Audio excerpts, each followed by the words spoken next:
হরে কৃষ্ণ ভক্তগণ, আজ বলবো অপরা একাদশীর ব্রত মাহাত্ম্য কথা। আপনি যদি এই চ্যানেলে নতুন হয়ে থাকেন তাহলে অবশ্যই চ্যানেলটিকে সাবস্ক্রাইব করে আমার পাশে থাকুন ও পাশের বেল আইকনটিকে অবশ্যই প্রেস করে দিন। তাহলে চলুন দেরি না করে শুরু করা যাক। মহারাজ যুধিষ্ঠির শ্রীকৃষ্ণকে বললেন, হে কৃষ্ণ, জ্যৈষ্ঠ মাসের কৃষ্ণপক্ষিয়া একাদশীর নাম কি এবং তার মাহাত্ম্যই বা কী? আমি শুনতে ইচ্ছা করি, আপনি অনুগ্রহ করে তা বর্ণনা করুন।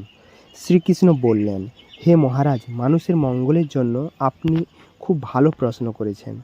বহু পুণ্য প্রদানকারী, মহাপাপ বিনাশকারী ও পুত্র দানকারী এই একাদশী অপরা নামে খ্যাত।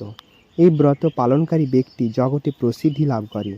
ব্রহ্মহত্যা, গোহত্যা, ভ্রূণহত্যা, পরনিন্দা, পরস্ত্রী গমন, মিথ্যা ভাষণ প্রভৃতি গুরুতর পাপ এই ব্রত পালনে নষ্ট হয়ে যায়। যারা মিথ্যা সাক্ষ্যদান করে, ওজন বিষয়ে ছলনা করে, শাস্ত্রের মিথ্যা ব্যাখ্যা প্রদান করে, জ্যোতিষের মিথ্যা গণনা ও মিথ্যা চিকিৎসায় রত থাকে, তারা সকলেই নরক যাতনা ভোগ করে।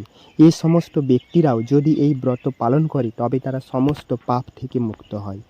ক্ষত্রিয় যদি স্বধর্ম ত্যাগ করে যুদ্ধক্ষেত্র থেকে পালিয়ে যায় তবে সে ঘোরতর নরকগামী হয়, কিন্তু সেও এই ব্রত পালনে মুক্ত হয়ে স্বর্গগতি লাভ করে। মকর রাশিতে সূর্য অবস্থানকালে মাঘ মাসে প্রয়াগ স্নানে যে ফল লাভ হয়, শিবরাত্রিতে কাশীধামে প্রবাস করলে যে পুণ্য হয়, গয়াধামে বিষ্ণু পাদপদ্মে পিণ্ড দানে যে ফল পাওয়া যায়, সিংহ রাশিতে বৃহস্পতির অবস্থানে গৌতমী নদীতে স্নানে, কুম্ভে কেদারনাথ দর্শনে, বদ্রিকাশ্রম যাত্রায় ও বদ্রী নারায়ণের সেবায়, সূর্যগ্রহণে কুরুক্ষেত্রে স্নানে, হাতি ঘোড়া স্বর্ণ দানে এবং দক্ষিণাসহ যজ্ঞ সম্পাদনে যে ফল লাভ হয়, এই ব্রত পালন করলে অনায়াসে সেই সকল ফল লাভ হয়ে থাকে।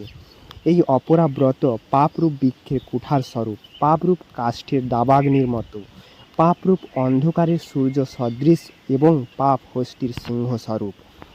এই ব্রত পালন না করে যে ব্যক্তি জীবন ধারণ করে, জলে বুদবুদের মতো তাদের জন্ম মৃত্যুই কেবল সার হয়। অপরা একাদশীতে উপবাস করে বিষ্ণু পূজা করলে সর্বপাপ মুক্ত হয়ে বিষ্ণু লোকে গতি হয়। এই ব্রত কথা পাঠ ও শ্রবণ করলে সহস্র গোদানের ফল লাভ হয়। ব্রহ্মাণ্ড পুরাণে এই ব্রত মাহাত্ম্য বর্ণনা করা হয়েছে।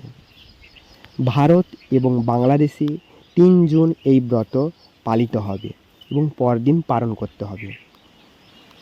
এই ছিল অপরা একাদশীর ব্রত মাহাত্ম্য কথা। ভিডিওটিকে শেষ পর্যন্ত দেখার জন্য অনেক অনেক ধন্যবাদ। আপনারা ভালো থাকুন, সুস্থ থাকুন। হরে কৃষ্ণ, রাধা রাধা।